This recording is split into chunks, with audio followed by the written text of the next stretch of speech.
As many of you may know, I'm actually the senior tech editor for Cycle Source Media, which is the company that puts out Cycle Source magazine. And they do have their channel. I would encourage you to check it out, Cycle Source Media here on YouTube. But Chris and I are going to work together as well on content.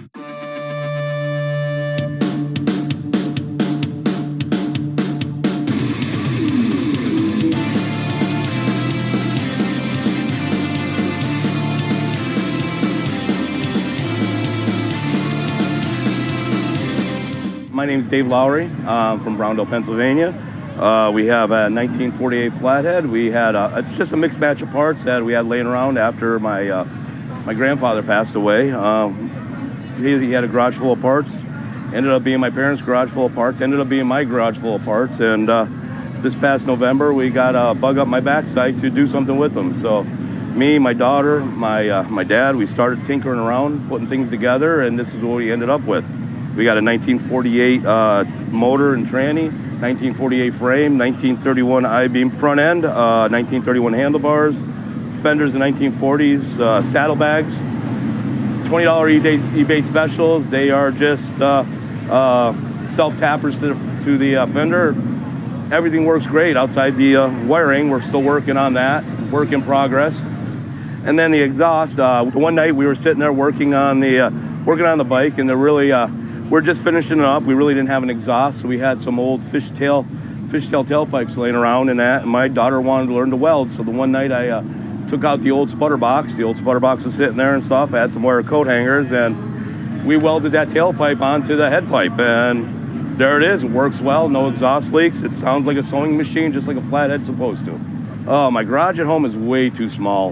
Got into this vintage motorcycle thing a couple years ago through a mutual friend, and we just started getting into the Racer Gentleman. The 48 parts were there, so we just started putting things together. Garage is small, just, one car, got a couple bikes in it. We sit there, all the old tools. Most of the tools came from my grandfather. My dad, everything left over, flea market buys and stuff, and, wrench at home, learn as we go, and it's been a lot of fun. I don't wrench. I never really wrenched. It's one of those things that is something that I learn as I go process. I'm a nurse. I've been a nurse since, I've been an RN since 1994. I do that at night, work from 7 p.m. to 7 a.m. During the day, days off and stuff, rather than running the streets, having a good time and stuff. I like sitting in the garage, having a couple beers and figuring things out,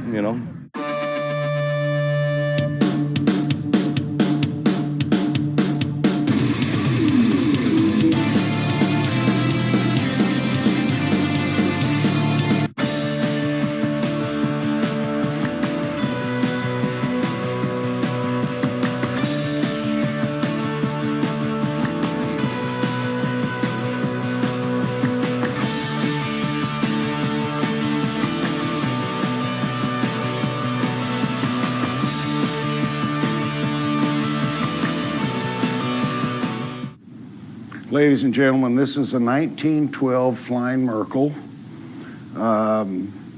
It's 998 cc's. It's a 61 cubic inch.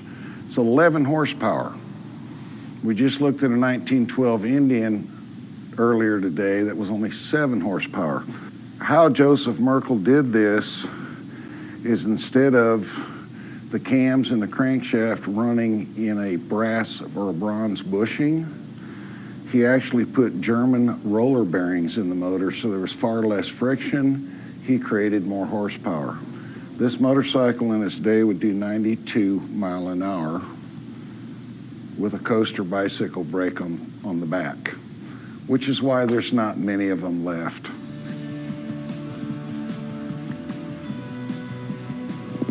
There's 5 layers of leather, brass riveted, all handmade.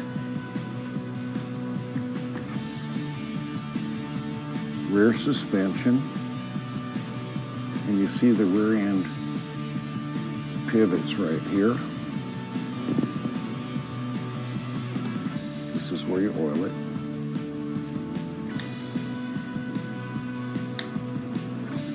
Oil, reserve gas, main gas tank. And if you look here, there's your spring suspension for your front suspension. This thing's flawless. Here's your oil plunger.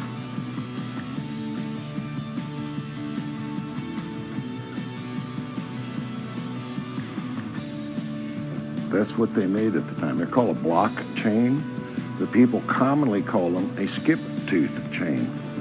That's just the way they built them.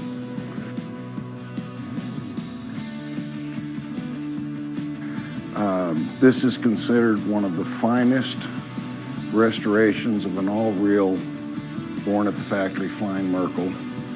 The restoration was done by John Villian from Seattle, Washington. He does exquisite work, and we hope you enjoy it today.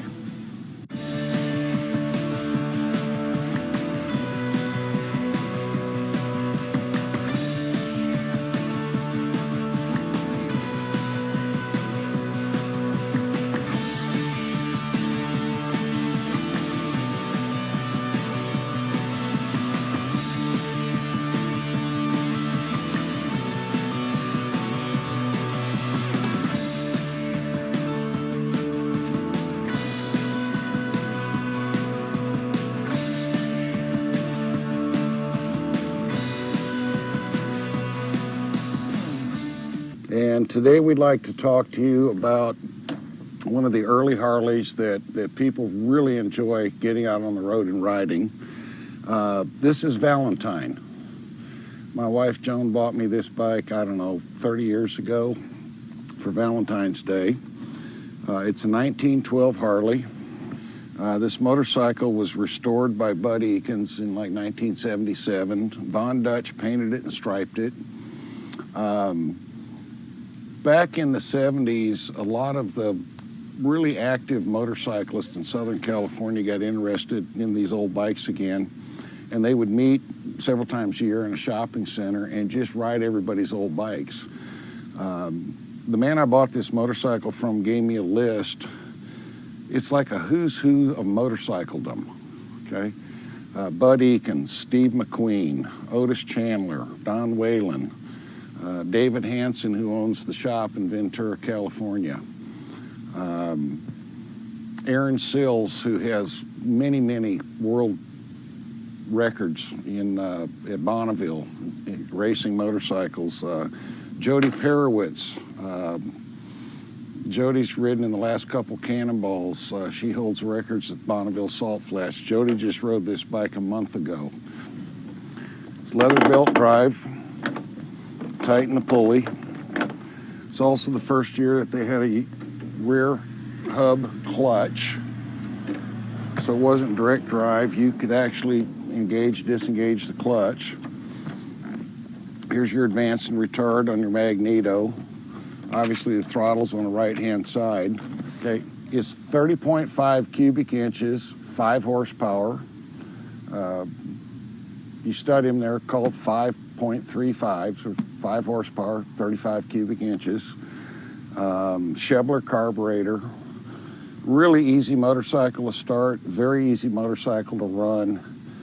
If you can ride a bicycle, I can't tell you how many dozens and dozens of people that have never ridden a motorcycle. I put them on this, and they ride it and they enjoy it. So, ladies and gentlemen, what's your name? This is Chris Callan, Cycle Source Media, about to pop his 110-year-old cherry. Cheers.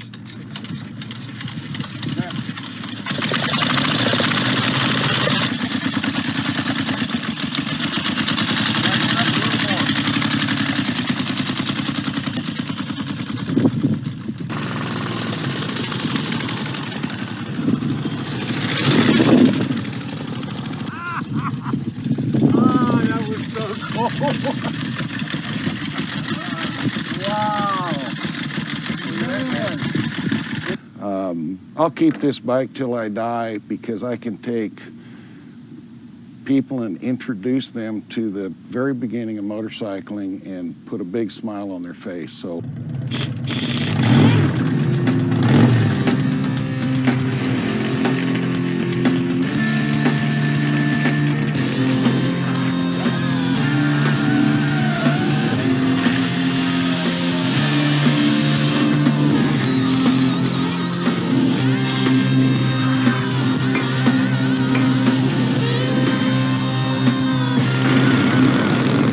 take any help that I can get.